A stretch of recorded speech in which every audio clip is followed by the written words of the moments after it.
7. 6. 7. 6. Proč 6? Protože Kejchal je v karanténě. Že vy? Jo, ono se to zase vrátí, nebojte se. Asi jim to bude hodit. Komu? Politikům, aha.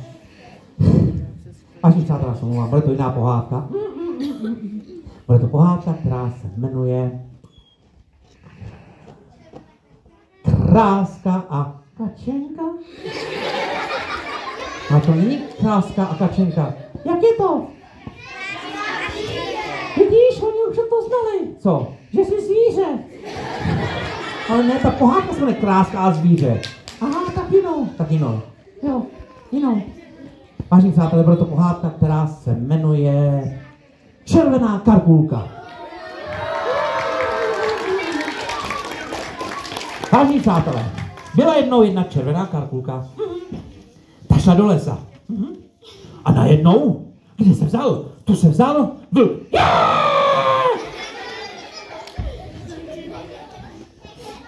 Toho dne byl otec velice neklidný.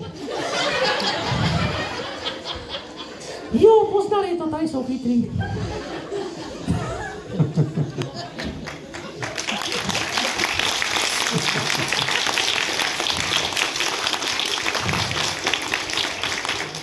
No a ona tam viděla toho vlka. Já nechci vlka. Nechceš vlka? Ne, Co bys jí chtěl? Kačenku. Ty jsi chtěl Kačenku. Jo, Poslouchej, kdyby tam byla Kačenka, tak to nedává smysl. ty říkáš, že tam bude Kačenka. Ty říkám, že tam bude vlk. Kačenka, Vlk. Kačenka, vlk. Kačenka, jasný! Dobře, bude tam Kačenka, pod jednou podmínkou. Jakou? Ty už neřekneš ani slovo. Ani slovo, Ani slovo. ani slovo. Počkej, slibuješ? Jo, slibuju. No tak. Já doufám, že tentokrát svoje slovo dodržíš. To já taky. Teď jsem ti to říkal. Tu jsem tu písničku. Dobře. Vážení přátelé, ta pohádka bude znít trochu jinak. Byla jednou jedna červená karkulka. Ta šla do lesa. A najednou, kde se vzal? Tu se vzal.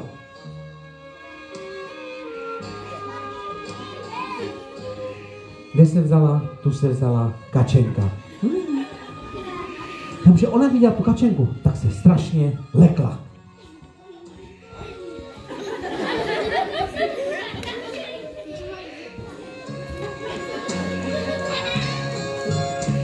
Lidičky, musel jsem zbláznit.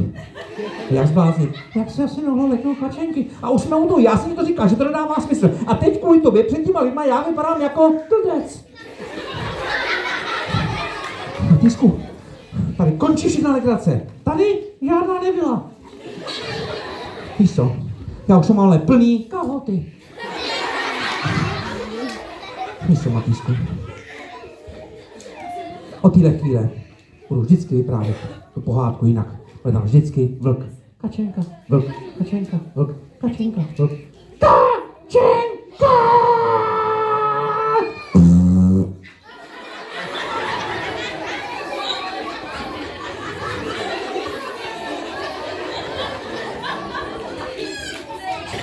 Kam lezeš? To si byl ty. Já? Já to nebyl. Co? Já to nebyl. Nekeci. No nebyl. Fakt ne? No ne? A sakra. Počkej, Co děláš? kontroluju. Co se stalo? Ani se neptej. Stalo se něco? Jo, A co? můžu to říct? No nebuď prostej. Tak si počuchnout. Ježišmarja. Tak to řekni, ale nebuď prostej, jasný? Jo. Jak to nadříš, aby nerostl sněh? No ty to víš, ne? Aha.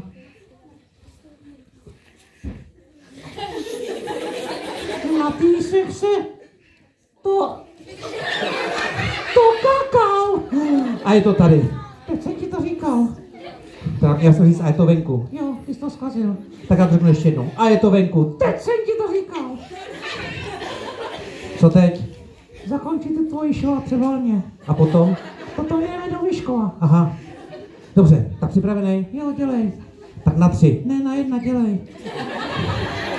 1. Řekni to. Tak jo, vážení přátelé, já se jmenuji Zdeněk Polach. To nikoho nezajímá. Tak řekni ty. Vážení přátelé, řekl jste těmi plakátama. Jo, prosím vás, až skončíme naše představení, tak tady bude autogramiáda. Takže kdo bude chtít, máme tady plakáty. Počkej. Co je? Co za to chceš? Jak za to chci? Za ten plakát. No takhle, za ten plakát? Jo. Já za něj chci Co? Co? 50 korun. Ty vytřiduchu! Jsi horší jak strýček jedlička. I ty děti to znají. No ne, takhle prosím vás, takhle to je. Všichni, co sledují náš Facebook a YouTube kanál, tak vědí, že ten, kdo přinese obrázek Matýska, Tak na plakát zadarmo. přesně tak. A ten, kdo nesleduje náš YouTube kanál a Facebook, Tak musí zaplatit 50 korun, když nemá to ty obrázek. jo, dobře, ale potom se budeme fotit. Jste to? Se mnou. Jste to nikdo nechce, ať se fotí se mnou. Dobře, tak potom se budeme fotit s Matýskem. A zadarmo, jasný. Jasný, zadarmo. To je všechno. To mám říct já. Ne, teď si ještě uděláme fotku. Fotku. Jo, video. Aha. Jaký? Teď přijde jeho manželka, prosím vás, vy jste ji už ji viděli, hlavně se jí nelekejte, jo? Tohle to schytá, Matýsku. To schytáš stejně.